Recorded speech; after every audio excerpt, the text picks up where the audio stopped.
Ideias vegetais. Amigos perguntam-me, com frequência, as razões de minha total descrença nas mensagens espirituais que, vindas de todas as galáxias, bem como do além-túmulo e de não sei mais quantas regiões do ser eterno, congestionam atualmente o tráfego nos céus do Brasil. Alguns julgam que sou um cético, um materialista cínico, infectado pelo vírus de uma incurável irreverência ante as coisas sagradas. Outros supõem que eu tenha fundado secretamente minha própria igreja, a qual, por absoluta falta de adeptos, continua secreta, e sugerem que por inveja do sucesso alheio faço concorrência desleal aos demais gurus, chamando-os ao combate no campo das risadas ímpias, onde eles não podem se defender por não ser esta uma conduta compatível com o decoro sacerdotal. Mas a verdade não é essa. Na verdade, sou um indivíduo cordato e obediente, que crê no que lhe dizem e faz o que lhe mandam, no mais das vezes por mera preguiça de levantar objeções.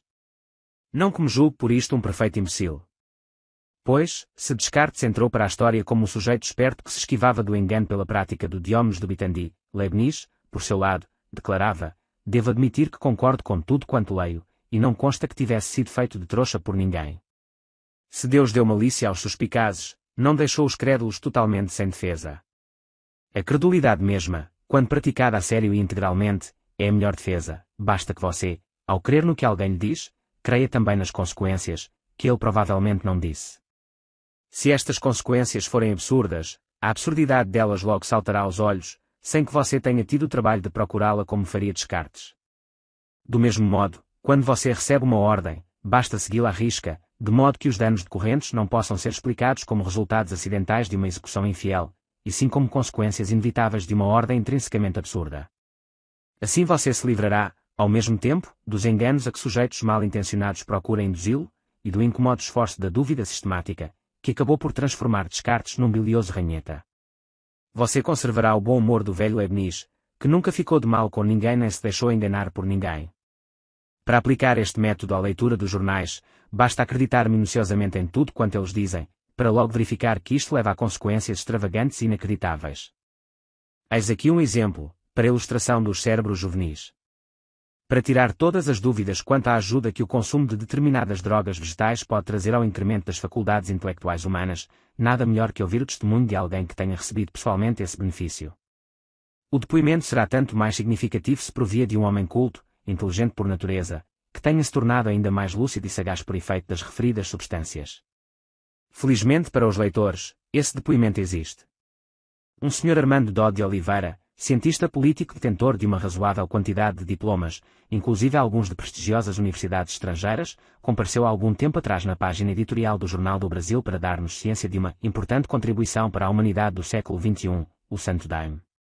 Trata-se de um invento, ou descoberta, capaz de levar os sucessores da presente geração ao conhecimento das causas mais profundas de todas as coisas, o que, convenhamos, não é pouca porcaria em matéria de inteligência. O Santo Daime, segundo nos informa o Sr. Dodd, é uma doutrina e ao mesmo tempo é um chá. Como o autor usa indistintamente a mesma expressão para nomear as duas substâncias, uma líquida e a outra intelectual, não fica bem claro se os efeitos anunciados deverão advir da assimilação da doutrina, da ingestão do chá, ou de ambas estas providências tomadas simultaneamente. O chá, segundo nos assegura o Sr. Dodd, é composto de cipó, folhas e água. Quanto à doutrina, ele nada nos diz, mas provavelmente, como todas as outras, é composta de conceitos e proposições. Sendo estes insolúveis em água, compreendemos que a ingestão das mencionadas substâncias não pode ser feita por uma única e mesma via, mas sim por duas, o chá, por via oral, a doutrina, por via auditiva ou visual, palestra ou leitura, por exemplo. É portanto inevitável a pergunta: deverão as duas substâncias atuar em sintonia para a obtenção do efeito desejado, ou elas funcionam separadamente?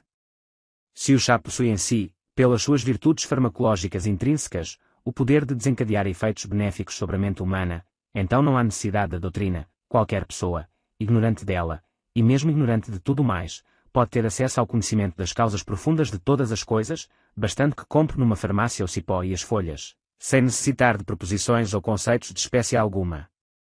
Se, inversamente, o chá não dá resultado sem auxílio de doutrina ouvida ou lida, então é porque não possui em si as virtudes farmacodinâmicas necessárias à produção desse efeito. Uma terceira hipótese é que a própria doutrina, ouvida ou lida, confira ao chá alguns de seus poderes farmacológicos, sendo que, neste caso, devemos admitir que os conceitos e proposições, entes lógicos e materiais, têm propriedades físico-químicas como aquelas de que são portadores os seres materiais, entre os quais as folhas e cipós. Eis como, seguindo fielmente o Sr. Dodd, já vamos alcançando uma antevisão do que podem ser os níveis superiores de inteligência onde teremos o acesso ao conhecimento das causas profundas de todas as coisas sabíveis e de mais algumas outras.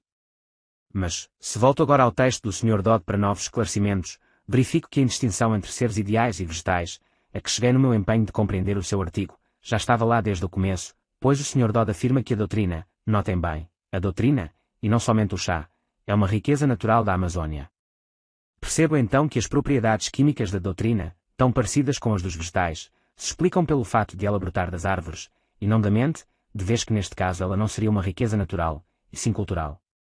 Resta, é claro, a hipótese de o Sr. Dodd estar enganado quanto à proveniência da doutrina, mas este não deve ser o caso, pois ele não seria hipócrita de apregoar as virtudes do chá e da doutrina sem havê-los ingerido pessoalmente e obtido acesso ao conhecimento das causas mais profundas de todas as coisas, entre as quais, sem dúvida, a da origem vegetal das ideias, mistério que só será revelado à humanidade no século XXI.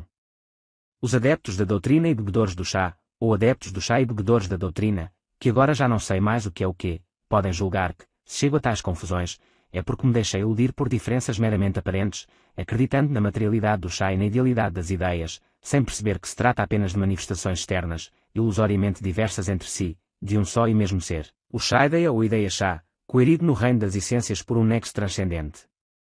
Invisível aos materialistas tacanhos como eu. Crédulo por hábito e por mera preguiça de desconfiar, tento admitir esta hipótese, mas logo percebo que é inviável. Pois, logo no primeiro parágrafo, o Sr. Dodd diz que o chá era usado há milénios pelos incas e toltecas, e no fim do artigo assegura que a doutrina é brasileira como o pau-brasil, o que me força a concluir que a doutrina e o chá são duas coisas diversas, descobertas em épocas distintas por dois povos diferentes. Se foi assim, então é certo que os incas e toltecas, quando usavam o chá, o faziam sem qualquer ajuda concomitante da doutrina brasileira.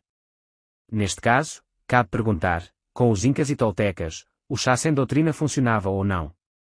Se funcionava, então certamente lhes dava o conhecimento das causas mais profundas de todas as coisas, conhecimento este que não teria como deixar de incluir os conceitos e proposições da doutrina do Santo Daime, que estão entre as coisas mais profundas que existem. Mas, se os incas e toltecas adquiriam este conhecimento pela simples ingestão do chá, para que precisariam importar uma doutrina brasileira sobre as causas do que quer que fosse? Uma vez engolido o chá, tornavam-se pese ao facto conhecedores da doutrina, um fenômeno de sabedoria infusa, no sentido mais literal do termos. De outro lado, pode ser que entre os incas e toltecas a ingestão do chá não produzisse qualquer efeito iluminativo, precisamente porque lhes faltava a doutrina, cujo conhecimento era então monopólio dos brasileiros. Neste caso, eles não sabiam as causas profundas de coisa nenhuma e tomavam o chá por mera idiotice, continuando idiotas após a ingestão. Pode-se ainda admitir como hipótese que os incas e toltecas fossem brasileiros, ou que os brasileiros tivessem levado a eles a doutrina, num tempo em que aqueles imbecis conheciam somente o chá no sentido material sem atinar com a mínima espiritualidade na coisa. Porém, isto é contraditório com o que nos diz o autor, que os incas e toltecas conheceram o chá antes dos brasileiros, os quais, então, não poderiam ter doutrina alguma sobre um chá que desconheciam. Numa última tentativa de elucidar essa questão que está manifestamente acima do meu nível intelectual, espiritual e digestivo, sugiro a seguinte possibilidade: os incas e os toltecas tinham somente o chá, sem a doutrina, e os brasileiros possuíam só a doutrina, sem o chá. Então, um dia eles se encontraram e... Mas isto também não é possível, porque, segundo o Sr. Dodd, o chá é uma riqueza natural da Amazônia brasileira, e não mexicana ou peruana. Enfim, das duas uma, ou chego a tais confusões porque, não tendo ingerido chá nem doutrina, não alcanço as causas profundas de todas as coisas e nem mesmo as de umas poucas, ou o Sr. Dodd é que ficou tão emocionado com o aumento espetacular de sua inteligência após a ingestão do chá, que terminou por confundi-lo com a doutrina ao ponto de meter os conceitos na chaleira e pôr-se a escutar a argumentação dos cipós. O que sei é que, tentando crer no Sr. Dodd e seguir suas sugestões, acabo por me sentir um completo idiota. Talvez com isto eu haja atinado, acidentalmente, com a mais profunda intenção do seu artigo. Em todo caso, não gosto mesmo de chá. 1993